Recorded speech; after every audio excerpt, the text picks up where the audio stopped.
Shalom jemaat Gesja Elroy, Bapak Ibu yang terkasih di dalam Tuhan, yang masih ada di dalam pemeliharaan Tuhan.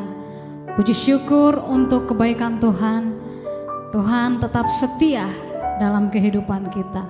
Mazmur 63 ayat 1-4 dan ayatnya yang ke-8. Ini adalah Mazmur Daud ketika ada di padang gurun Yehuda. Ya Allah, Engkaulah Allahku, aku mencari Engkau. Jiwaku haus kepadamu, tubuhku rindu kepadamu, seperti tanah yang kering dan tandus, tiada berair. Demikianlah aku memandang kepadamu di tempat kudus, sambil melihat kekuatanmu dan kemuliaanmu. Sebab kasih setiamu lebih baik daripada hidup, bibirku akan memegahkan Engkau. Sungguh Engkau telah menjadi pertolonganku, dan dalam naungan sayapmu aku akan bersorak-sorai. Haleluya, haleluya, haleluya, haleluya. Pujian kita kepada Tuhan. Daud memuji Tuhan. Daud bersorak-sorai bukan karena dia dalam keadaan sejahtera. Dia ada di padang gurun, di dalam kejaran anaknya Absalom. Tetapi di dalam imannya dia berkata, sungguh Engkau telah menjadi pertolongan bagiku. Jiwaku memuji Engkau. Terima kasih Tuhan. Hari ini kalau kami boleh beribadah dengan satu harapan, iman di dalam hati kami.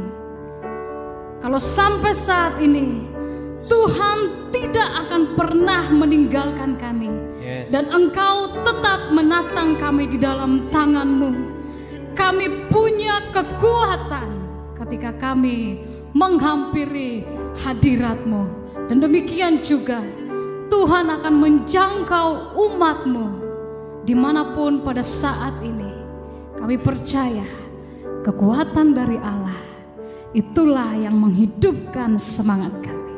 Di dalam nama Yesus kami mau memuji, sebab Engkau Allah yang setia untuk selama-lamanya. Haleluya, haleluya, haleluya, amin. Ya Tuhan, Engkau Allahku, aku cari wajah-Mu.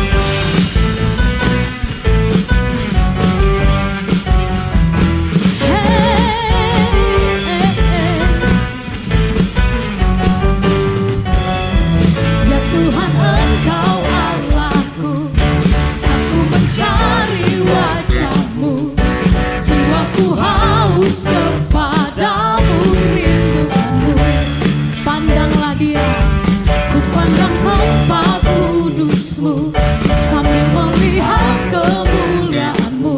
Sebab kasih setia-Mu, ya Tuhan, Engkau Allah kami. Ya Tuhan, Engkau Allahku, aku mencari wajah-Mu. Rindukanmu, ku pandang tempat kudus-Mu, sambil melihat kemuliaan-Mu. Sebab kasih setia-Mu lebih baik. Mari cuma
tetaplah kuat di dalam Tuhan, sebab kekuatan kuasanya diberikan kepada kita.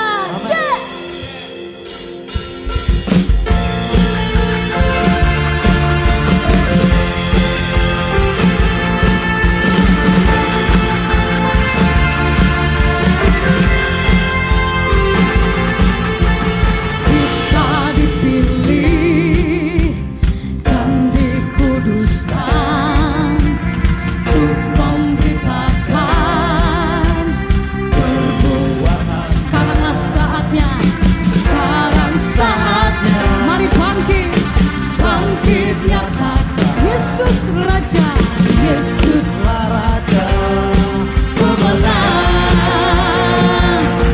untuk selamanya Dia berkuasa. Mari berikan bagi kita kerajaan-Nya tak akan tergoncangkan sampai selamanya. Pengharapan bergelora dalam kita, kekal mulia nama-Mu Yesus Tuhan.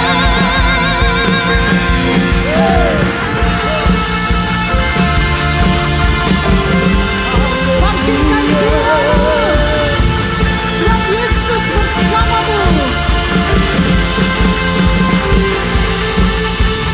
Kita berdiri dengan kuasa,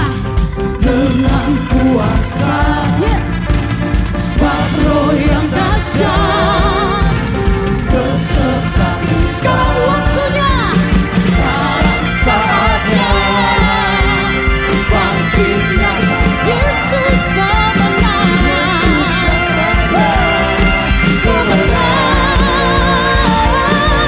untuk selamanya Dia berkuasa. Mari berikan bagi kita kerajaan-Nya tak akan tergoncang sampai selamanya.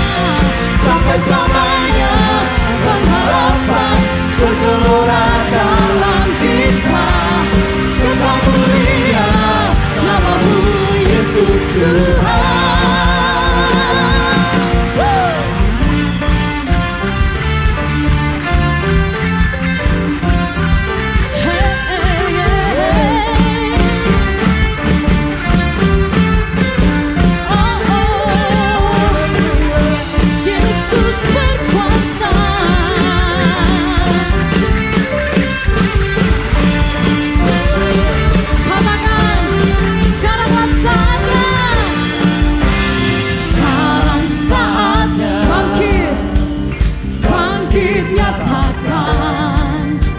Nama yang besar, Yesus. Sekaranglah saatnya, sekarang saatnya bangkit nyatakan, Yesuslah Raja pemenang, untuk selamanya Dia berkuasa. Mari berikan bagi kita kerajaan-Nya sampai selamanya, sampai selamanya pengharapan bergelora dalam kita, kekal mulia nama-Mu Yesus Tuhan. Untuk selamanya, untuk selamanya Dia berkuasa. Mari berikan bagi kita kerajaan-Nya tak akan tergoncangkan.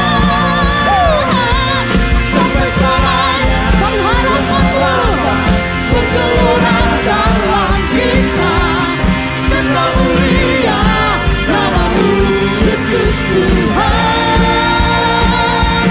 Kekal mulia nama-Mu Yesus Tuhan. Pam pam param pam pam pam pararam param pararam param param. Yes Lord. Yes Lord, yes Lord.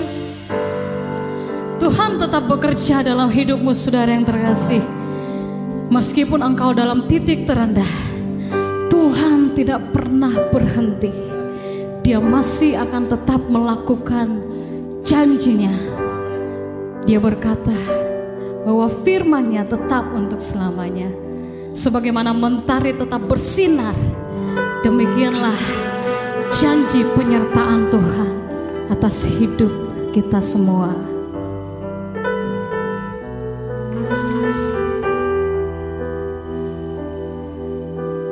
Di tengah luasnya samudra, di dalam badai bergelora, Kaulah jangkar hidupku. Tak sekalipun ku goyah. Ada firman-Nya, firman-Mu terangi langkahku, sumber damai dalam hidupku. Aman, ku aman di dalam-Mu. Oh, penyertaan-Mu sempurna, sepasti mentari bersinar, begitu pun janji-Mu. Dalam segala perkara Engkau turut bekerja.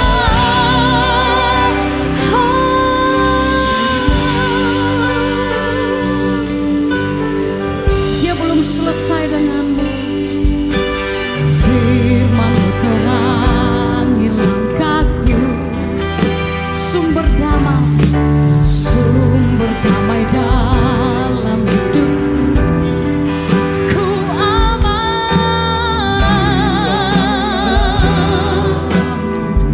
penyertaan-Mu sempurna, sepasti mentari bersinar, begitu pun ingat janji Tuhan. Dalam segala perkara Engkau turut bekerja, sepasti mentari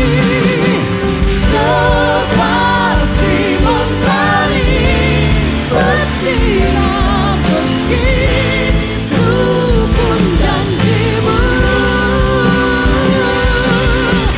Dalam segala perkara Engkau turut bekerja.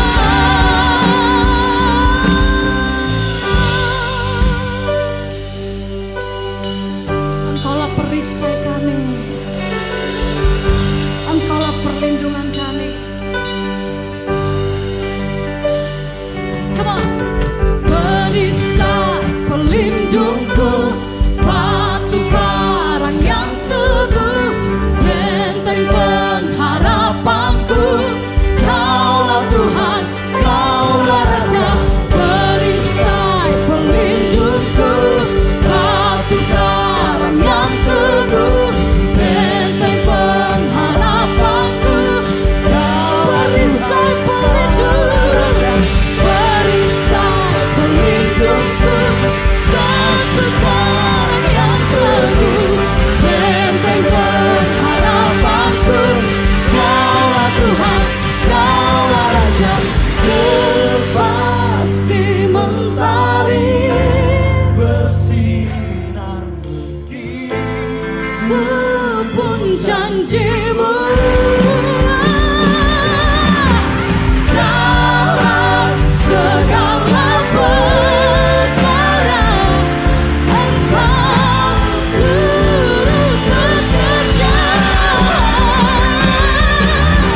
sepasti mentari bersinar, begitu pun janji-Mu.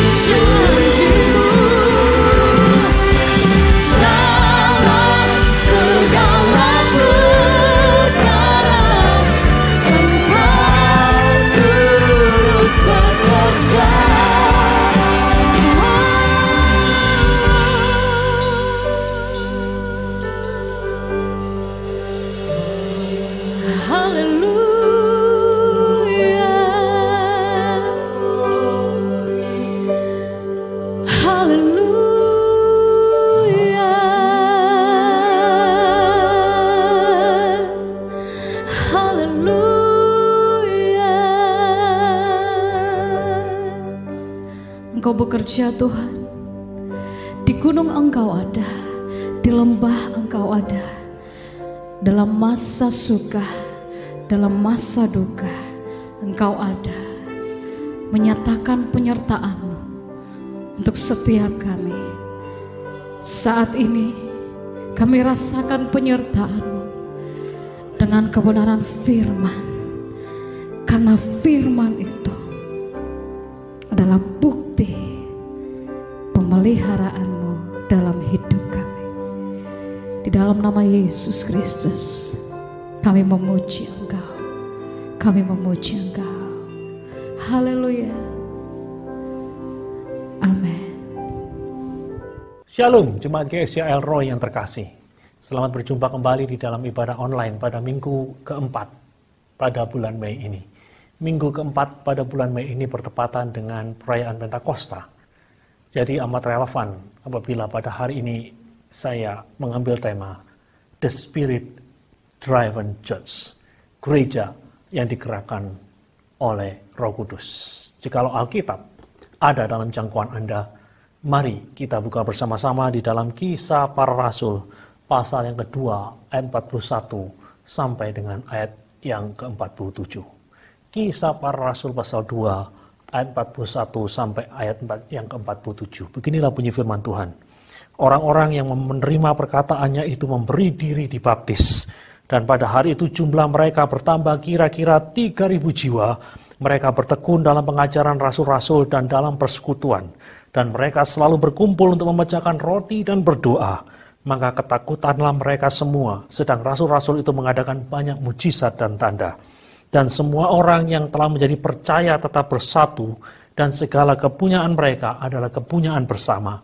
Dan selalu ada dari mereka yang menjual harta miliknya, lalu membagi-bagikannya kepada semua orang sesuai dengan keperluannya masing-masing. Dengan bertekun dan dengan sehati mereka berkumpul tiap-tiap hari dalam bait Allah. Mereka memecahkan roti di rumah masing-masing secara bergilir dan makan bersama-sama dengan gembira dan dengan tulus hati sambil memuji Allah. Dan mereka disukai semua orang dan tiap-tiap hari Tuhan menambah jumlah mereka dengan orang-orang yang diselamatkan.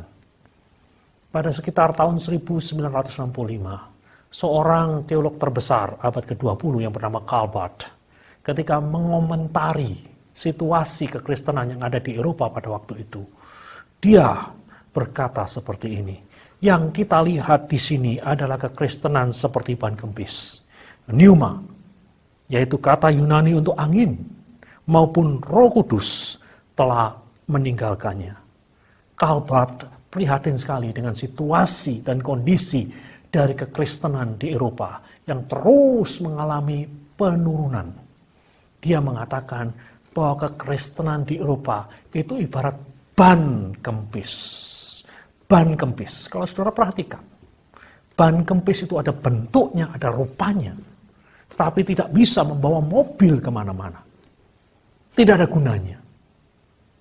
Dan saudara-saudara sekalian, dan inilah yang terjadi di Eropa pada dekade 1960-an.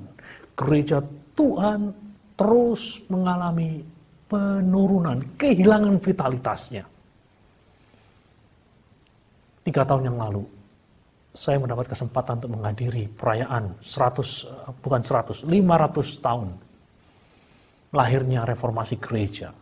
Saya hadir di kota Wittenberg, Jerman.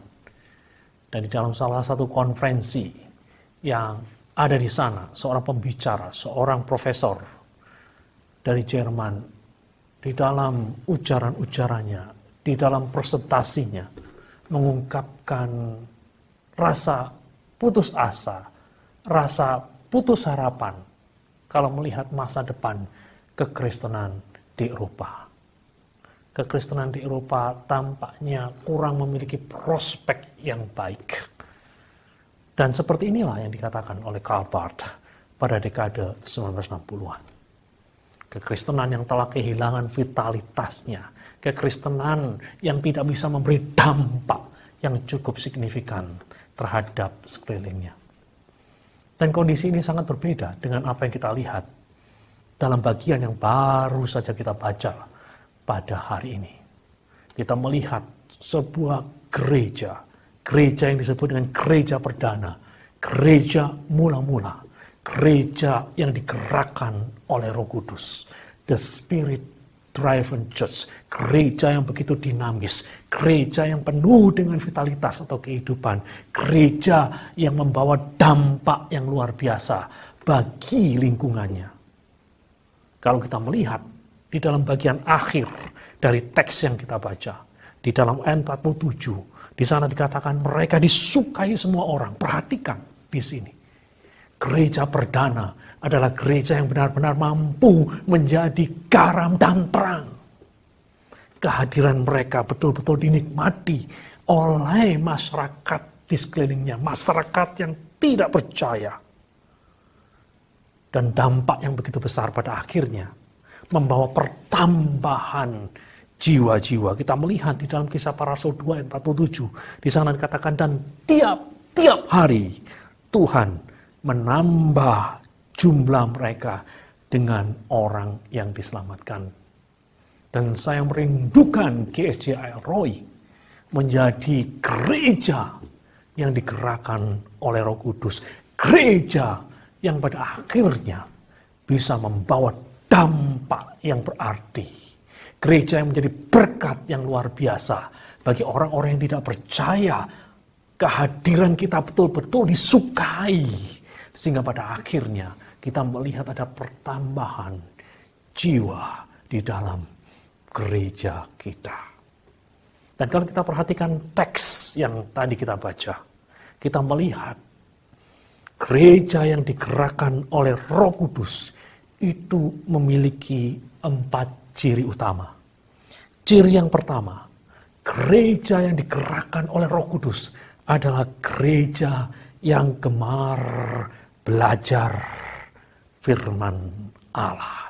Gereja yang gemar belajar firman Allah. Perhatikan di dalam Kisah Para Rasul 2 ayat 42, di sana dikatakan mereka bertekun dalam pengajaran rasul-rasul. Nah, saudara-saudara sekalian, apa itu pengajaran rasul-rasul? Pengajaran rasul-rasul adalah dokumen-dokumen gereja mula-mula yang berisikan catatan-catatan mengenai pengajaran dan kehidupan Yesus Kristus dari kacamata rasul-rasul yang telah diurapi oleh Roh Kudus. Dan pada hari ini kita melihat pengajaran rasul-rasul itu disimpan dalam tanda kutip, didokumentasikan di dalam sebuah kitab yang kita kenal dengan nama Perjanjian Baru. Gereja mula-mula adalah gereja yang gemar belajar firman Allah.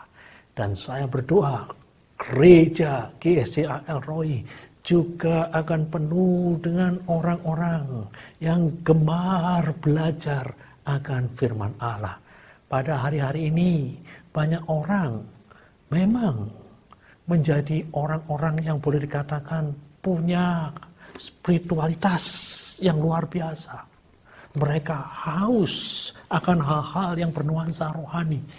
Namun kadang-kadang arah yang mereka tempuh tidak selalu tepat, tidak selalu akurat. Kalau kita perhatikan pada hari-hari ini, kalau saudara lihat tayangan-tayangan di YouTube yang mendapat viewer yang cukup tinggi adalah tayangan-tayangan yang konon banyak mengandung konten kesaksian-kesaksian. Bahkan kesaksian-kesaksian yang kelihatannya begitu spektakuler. Perjalanan seseorang ke surga. Pengalaman seseorang bangkit dari kematian. Pengalaman seseorang bertemu dengan setan. Dan tayangan-tayangan semacam inilah yang banyak diminati. Sementara katakanlah telaah mengenai setan menurut firman Allah. Telaah mengenai kehidupan sesudah kematian menurut firman Allah. Telaah mengenai surga menurut firman Allah itu mendapat sedikit sekali viewer, sedikit sekali orang yang mau belajar sesuatu yang berat. Sedikit sekali orang-orang yang mau belajar sesuatu yang diangkat murni dari firman Allah. Ini bukan berarti kesaksian tidak penting. Ini bukan berarti pengalaman rohani tidak penting. Penting, kesaksian itu penting, pengalaman rohani itu penting, tetapi firman Allah juga sesuatu yang amat penting, yang tidak boleh ditinggalkan, saudara-saudara sekalian. Jadi saya sarankan saudara-saudara sekalian, saya tidak melarang Anda untuk menonton, untuk mendengar, untuk menyaksikan orang-orang yang punya pengalaman-pengalaman semacam itu. Dan pada saat yang sama, saya mendorong saudara-saudara sekalian untuk tidak lupa akan belajar kebenaran-kebenaran firman Allah, khususnya yang terkait dengan apa yang sedang saudara lihat. Seorang tokoh Pentakosta yang bernama Donald Key pernah mengatakan, "If you have the word without the spirit, you will dry up. If you have the spirit without the word, you will blow up. But if you have both the spirit and the word, you will grow up." Kalau saya terjemahkan, jikalau Anda memiliki firman Allah tanpa Roh Kudus, Anda akan kering. Jikalau Anda punya Roh Kudus tanpa firman Allah, Anda akan meledak. Namun jika Anda memiliki keduanya, Roh Kudus dan firman Allah, Anda akan bertumbuh. Ini yang hendak saya katakan kepada Anda. Pengalaman-pengalaman rohani adalah sesuatu yang penting. Pengalaman-pengalaman dengan Roh Kudus adalah sesuatu yang penting.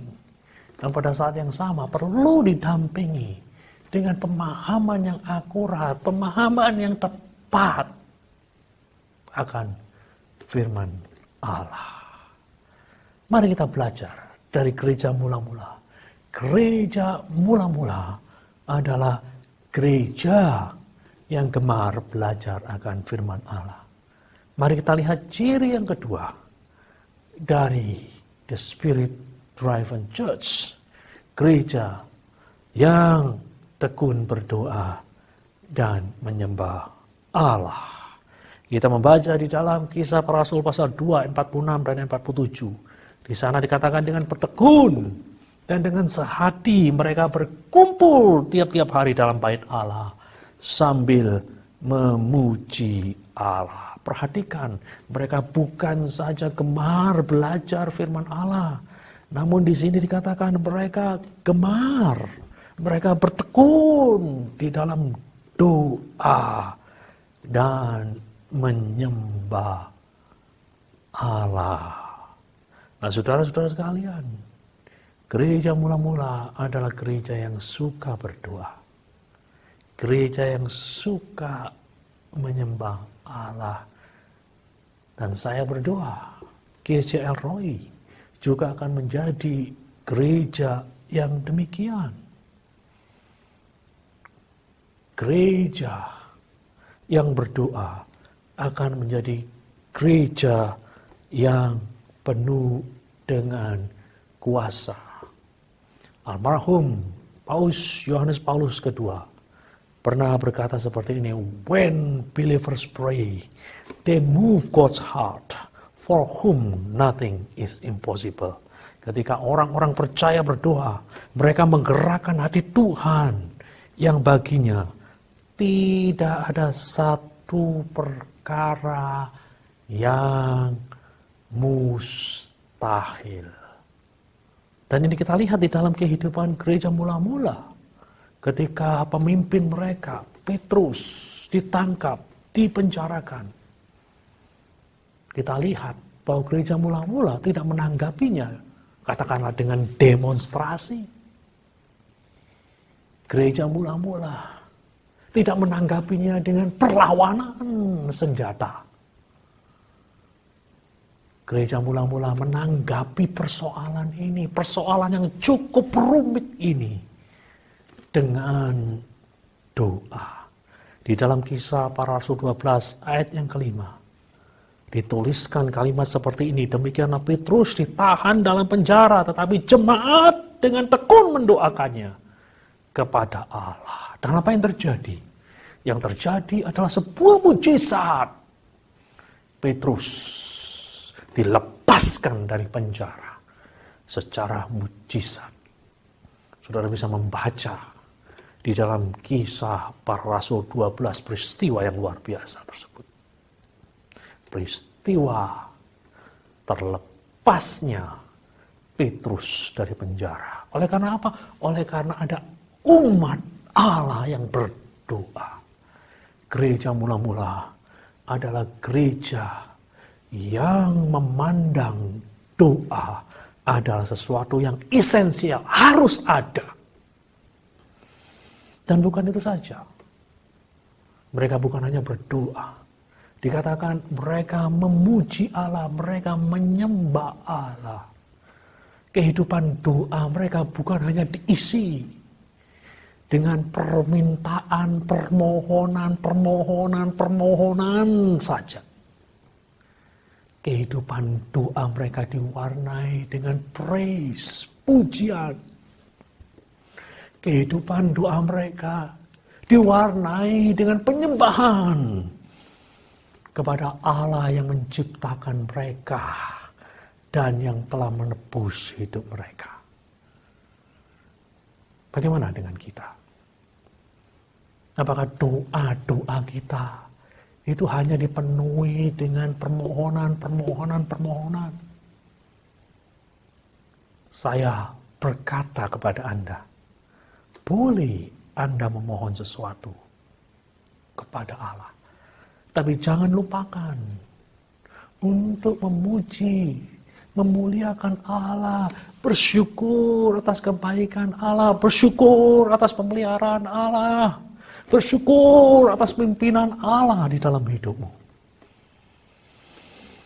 Dan saya berdoa, ini yang ada di dalam kehidupan gereja kita. Gereja Sidang Jemaat El Roy Grogol. Gereja di mana ada jemaat-jemaat yang suka berdoa dan menyembah Allah. Mari kita lihat ciri ketiga dari The Spirit Driven Church. Ciri yang ketiga dari The Spirit Driven Church adalah gereja yang memiliki persekutuan, koinonia yang indah. Kita baca di dalam Kisah Para Rasul 2 ayat 42. Dikatakan mereka bertekun dalam persekutuan. Dalam bahasa Yunani persekutuan itu menggunakan kata koinonia. Mereka bertekun dalam persekutuan, mereka bertekun dalam koinonia, dan mereka selalu berkumpul untuk memecahkan roti sambil berdoa. Saudara-saudara sekalian, koinonia itu bukan berarti hanya sekedar kumpul-kumpul saja. Kalau ini yang saudara maksudkan, pemahaman Anda akan koinonia itu terlalu dangkal. Kadang-kadang kita memandang, katakanlah persekutuan doa di kantor yang biasanya dilakukan pada hari Jumat siang itu sebagai koinonia. Namun mungkin apa yang kita lihat di sini kurang mencerminkan pengertian koinonia dalam pengertian yang sepenuhnya. Nah, saudara-saudara sekalian, koinonia itu mengandung arti ada suatu ikatan di mana masing-masing anggota dari suatu komunitas itu saling terikat satu sama lain. Saling merasakan satu sama lain. Jikalau satu susah, semua susah. Jikalau ada satu sedih, semuanya juga sedih. Jikalau ada satu gembira, semuanya gembira. Itulah koinonia. Dan kita melihat hal tersebut di dalam gereja mula-mula. Gereja mula-mula itu himpunan dari berbagai macam orang yang berasal dari lapisan sosial yang berbeda-beda. Ada orang kaya, ada orang miskin, ada orang yang berpendidikan, ada orang yang tidak berpendidikan. Nah, saudara-saudara sekalian, namun kalau mau diperhatikan dengan lebih dalam, seperti kata pakar-pakar perjanjian baru, sekitar 80-85% dari jemaat gereja mula-mula adalah orang-orang yang berasal dari strata sosial yang terbawah. Kebanyakan dari antara mereka adalah orang-orang miskin. Nah, saudara-saudara sekalian, kalau kita membaca di dalam kitab Kisah Para Rasul pasal 2 ayat 44 dan ayat 45, kita melihat bagaimana koinonia, bagaimana persekutuan satu sama lain, satu pikiran, satu perasaan itulah yang kemudian mendorong mereka untuk berbagi. Berbagi apa? Berbagi harta mereka secara sukarela. Ketika melihat ada saudara seiman yang berada di dalam kekurangan. Dikatakan, ada orang-orang yang kemudian rela menjual harta miliknya dan membagi-bagikannya kepada semua orang sesuai dengan keperluannya masing-masing. Inilah koinonia. Ada satu perasaan, ada satu pikiran di dalam komunitas itu. Dan saya berdoa agar GSJA Elroy juga memiliki ciri ini. Ciri yang ketiga dari The Spirit Driven Church. Gereja memiliki koinonia, persekutuan. Bukan hanya sekedar kumpul-kumpul. Namun ada suatu semangat untuk saling merasakan. Kalau ada yang susah, kita pun juga merasa susah. Dan kita akan berusaha untuk menolong mereka yang susah. Nah, saudara-saudara sekalian, kita akan melihat ciri yang keempat dari The Spirit Driven Church. Ciri yang keempat dari The Spirit Driven Church atau gereja yang digerakkan oleh Roh Kudus adalah gereja yang memanifestasikan kuasa Allah melalui tanda dan mujizat. Gereja yang memanifestasikan kuasa Allah melalui tanda dan mujizat. Kita melihat di dalam Kisah Para Rasul pasal 2 ayat 43. Di sana dikatakan, maka ketakutanlah mereka semua. Sedang rasul-rasul itu mengadakan banyak mujizat dan tanda. Ini ciri yang keempat dari The Spirit Driven Church.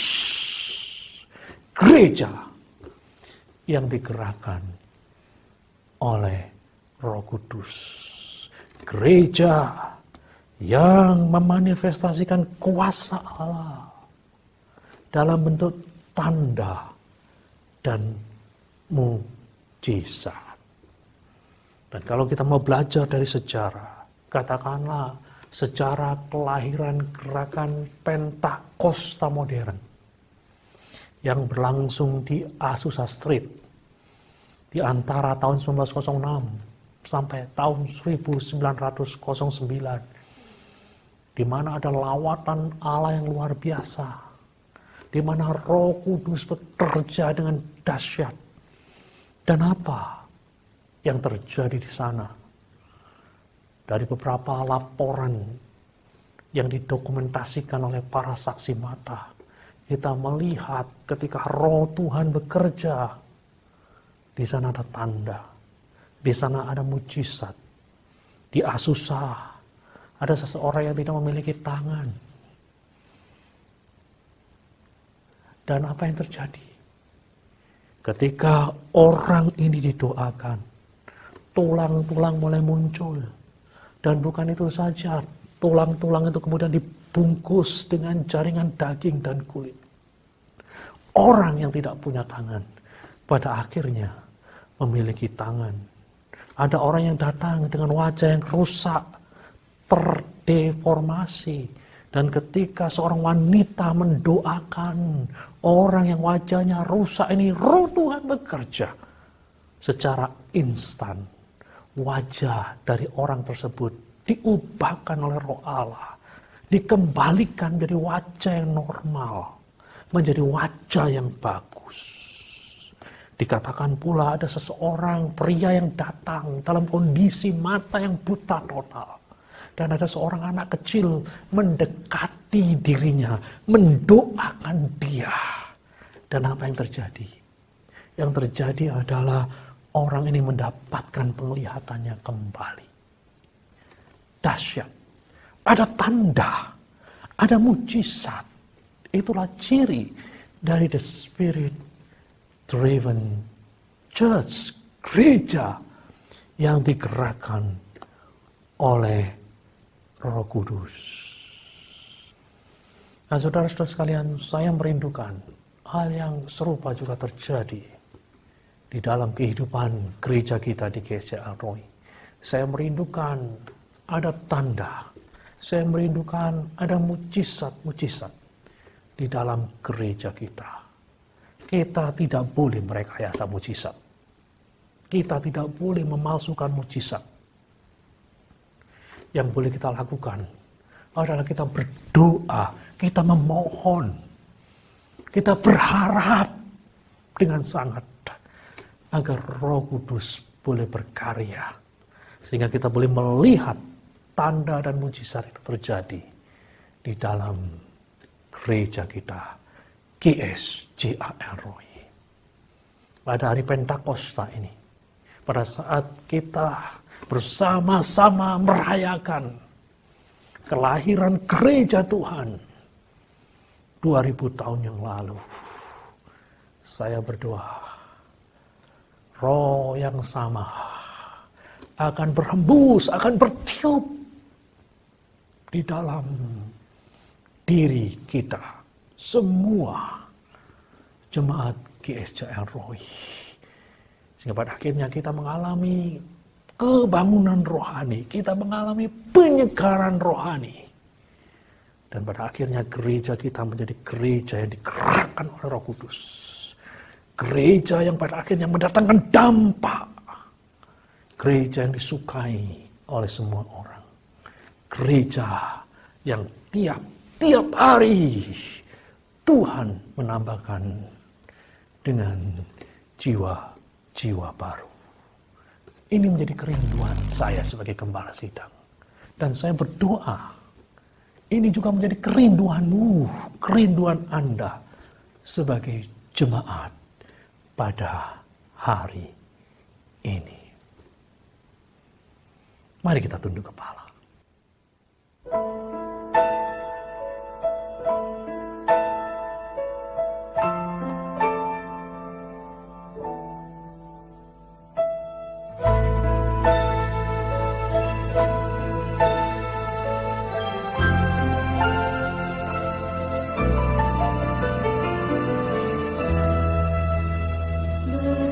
Berhembuslah Roh Kudus di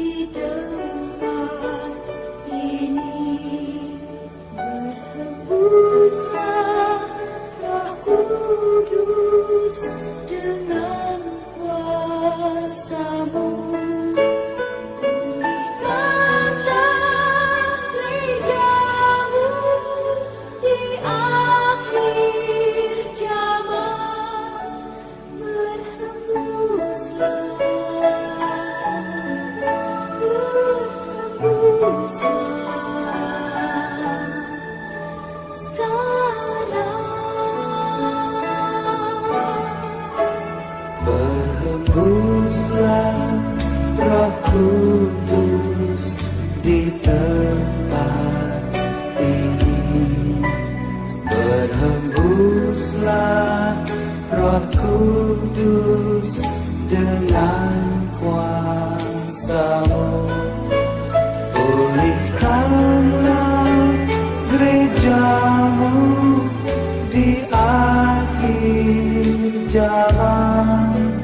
Berhembuslah, berhembuslah, berhembuslah sekarang. Urapilah kami dengan minyak baru.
Dengan hadirat-Mu kami rindu Tuhan, melihat kuasa-Mu dicurahkan di tempat ini.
Bapa di surga, pada hari yang indah ini, pada hari Pentakosta ini, inilah kerinduan kami Tuhan.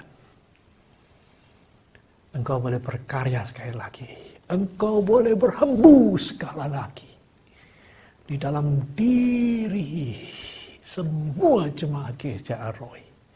Sehingga kami boleh mengalami penyegaran rohani. Kami boleh mengalami kebangunan rohani. Dan biarlah Roh Kudus menjadi pribadi yang menggerakkan kami. Kami menjadi the Spirit Driven Church. Gereja yang digerakkan oleh Roh Kudus. Bukan gereja yang digerakkan oleh kemauan orang banyak. Oleh kemauan pasar. Bukan gereja yang digerakkan oleh program. Namun gereja yang digerakkan oleh Roh Kudus. Roh Kudus pimpin kami. Pimpin kami. Dan berkatilah seluruh jemaat-Mu. Jemaat gereja El-Roi pada hari ini. Demi nama Tuhan Yesus, kami sudah berdoa.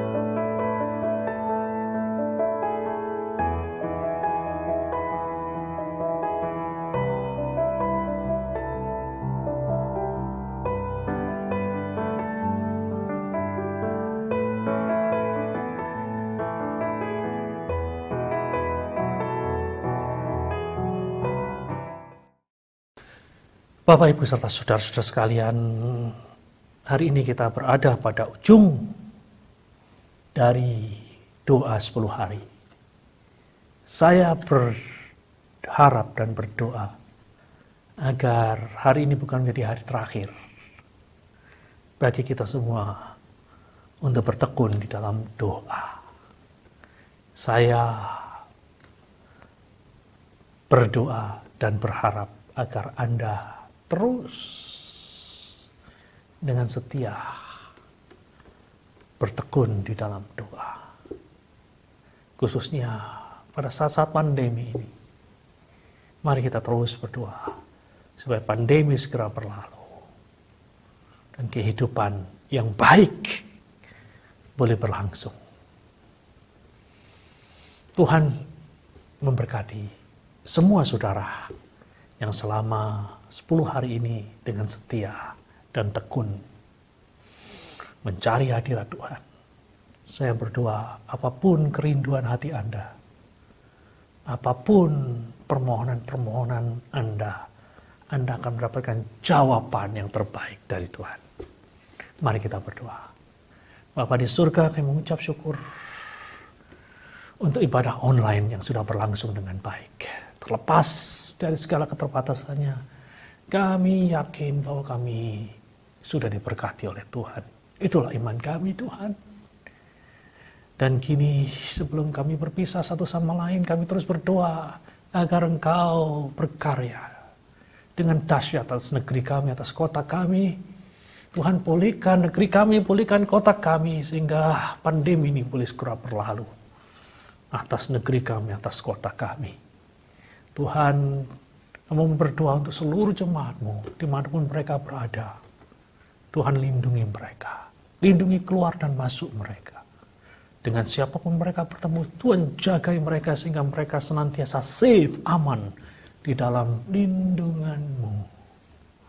Tuhan, berkati juga anak-anak-Mu yang berusaha, yang bekerja, berkati dengan limpah. Dalam masa-masa pandemi ini, biarlah langit terbuka.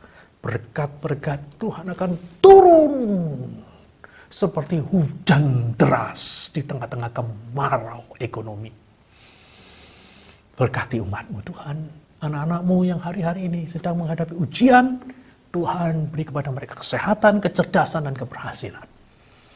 Terima kasih Tuhan, anak-anak-Mu yang merindukan berkat rohani pada Pentakosta ini Tuhan, merindukan penyegaran rohani, segarkan mereka ya Tuhan. Terima kasih Tuhan. Dan akhirnya kami menyerahkan seluruh kehidupan kami ke dalam tangan-Mu yang penuh kasih dan penuh kuasa. Jemaat yang dikasihi Tuhan, sebelum kita berpisah satu sama lain, Kini angkatlah kedua belah tanganmu dan terimalah berkat Tuhan. Tuhan memberkati dan melindungi engkau. Tuhan menyinari engkau dengan wajahnya dan memberimu kasih karunia. Tuhan menghadapkan wajahnya kepadamu dan memberimu damai sejahtera. Demi nama Tuhan Yesus, semua yang percaya berkata,